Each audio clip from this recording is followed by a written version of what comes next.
श्री रामकृष्ण लीला प्रसंग स्वामी शारदानंद जी द्वारा लिखित पाठ संख्या 265। भक्तों के साथ श्री रामकृष्ण देव सन 1885 ईस्वी। श्री रामकृष्ण देव में इष्ट बुद्धि दृढ़ होने के उपरांत गोपाल की माँ को किस प्रकार के दर्शन हुआ करते थे। श्री रामकृष्ण देव में इष्ट बुद्धि दृढ़ होने के उपरांत उन्हें प्रायः गोपाल मूर्ति के दर्शन नहीं होते थे। जब तब श्री रामकृष्ण देव को ही वे देखा करती थीं एवं उस मूर्ति के भीतर से ही बाल गोपाल रूपी भगवान उनको सब कुछ दिखाया करते थे।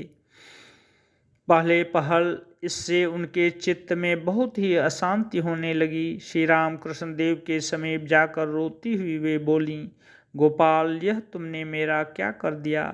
मुझसे क्या अपराध हो गया? मैं तुम्हें पहले की तरह गोपाल रूप से क्यों नहीं देख पाती हूँ? यह सुनकर श्री रामकृष्ण देव ने कहा, उस रूप का सर्वदा दर्शन मिलने से कलिकाल में शरीर नहीं रह सकता। केवल 21 दिन तक शरीर विद्यमान रहकर सूखे पत्ते की तरह झड़ जाता है। वास्तव में पहले दर्शन के बाद 2 महीने पर्यंत गोपाल की माँ सर्वदा भावावेश में ही रहा करती थीं। रसोई बनाना, नहाना धोना, जब ध्यान इत्यादि सब कुछ मानो पहले के अभ्यासवश तथा आवश्यक होने के कारण ही आचरित होते रहते थे। उनका शरीर पहले से अभ्यस्त होने के कारण अपने आप उन कार्यों को किसी तरह कर लिया करता था, बस इतना ही था। किंतु वे स्वयं सर्वदा मानो एक किसी विपरीत भाव या नशे में मस्त रहा करती थी। इस तरह शरीर का रहना कब तक संभव था? 2 महीने तक उसका बना रहना ही आश्चर्य था। उसके बाद वह नशा कुछ हल्का हुआ, किंतु पहले की तरह गोपाल के दर्शन न मिलने से और एक तरह की विपरीत व्याकुलता उपस्थित हुई। वायु प्रधान धातु के कारण वायु के वेग बढ़ जाने से उनकी छाती में एक प्रकार की भयानक यातना होने लगी।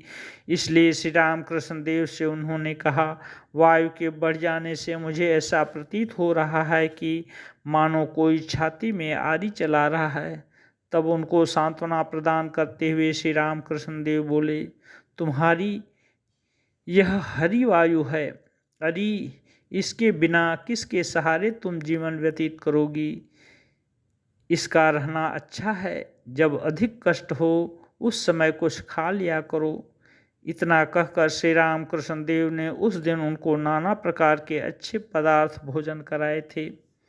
श्री रामकृष्ण देव के समीप मारवाड़ी भक्तों का आगमन।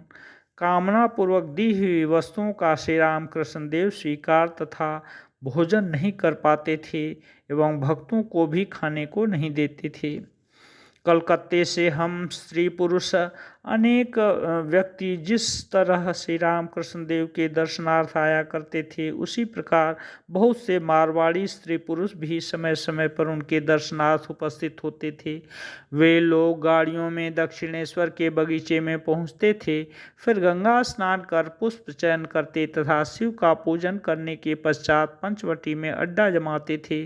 तदनंतर उस वृक्ष के नीचे चूल्हा खोद कर दाल बाटी चूरमा इत्यादि बनाते और भगवान का भोग लगाकर पहले श्री रामकृष्ण देव को दे जाते थे तथा बाद में स्वयं भोजन करते थे। उनमें से कुछ लोग श्री रामकृष्ण देव के लिए बादाम, पिस्ता, किशमिश, छुहारा, मिश्री, अंगूर, वेदाना, अमरूद, पान इत्यादि लाकर उनके सम्मुख रखकर उन्हें प्रणाम करते थे, क्योंकि वे हम में से अनेक लोगों की तरह नहीं थे। खाली हाथ साधु के आश्रम या देवस्थान में नहीं जाना चाहिए, यह बात सभी को विदित थी।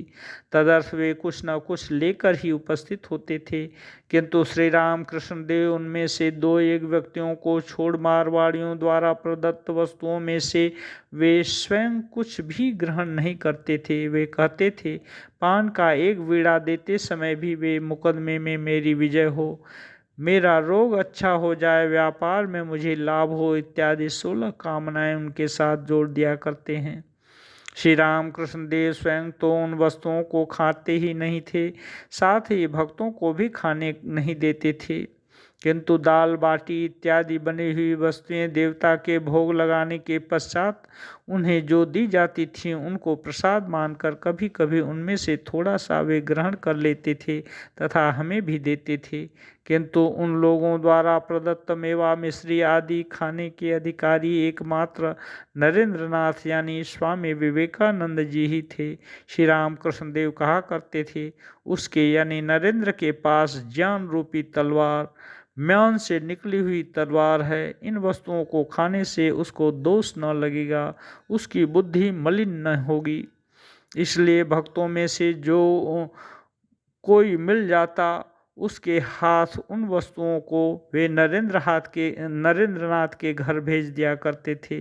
जिस दिन कोई नहीं मिलता था उस दिन अपने भतीजे काली मंदिर के पुजारी रामलाल द्वारा भेजा करते थे। हमने रामलाल दादा से सुना है कि नित्य प्रति इस तरह उन वस्तुओं को ले जाने आदि में उन्हें कहीं कोई असुविधा न हो। एक दिन भोजन के बाद उन्होंने उनसे पूछा, क्यों रे, तुझे कलकत्ते में कोई काम नहीं है? रामलाल जी, मुझे वहाँ काम ही क्या है, पर आप यदि कहें तो मैं जा सकता हूँ।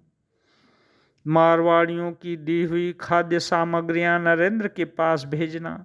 श्री रामकृष्ण देव, नहीं, मैं वैसे ही पूछ रहा था। बहुत दिनों से तू घूमने फिरने नहीं गया, इसलिए संभवतः तेरी घूमने की इच्छा हुई हो। एक बार घूम फिर आना। यदि जाना हो तो उस टीन की पेटी में पैसे रखे हैं, वराहनगर से किराए की गाड़ी पर जाना, अन्यथा धूप लगने से तो बीमार पड़ जाएगा। और वह मिश्री तथा बादाम अपने साथ ले जाना, नरेंद्र को दे आना तथा उसका समाचार भी लेते आना। बहुत दिनों से वह नहीं आया है, उसका समाचार पाने के लिए मेरा चित्त व्याकुल हो उठा है। रामलाल दादा कहते, आहा, कहीं मुझे कोई असुविधा न हो, इसलिए वे कितना संकोच करते थे। यह कहने की आवश्यकता नहीं कि रामलाल दादा भी इन अवसरों पर कलकत्ता जाकर भक्तों को आनंद प्रदान किया करते थे।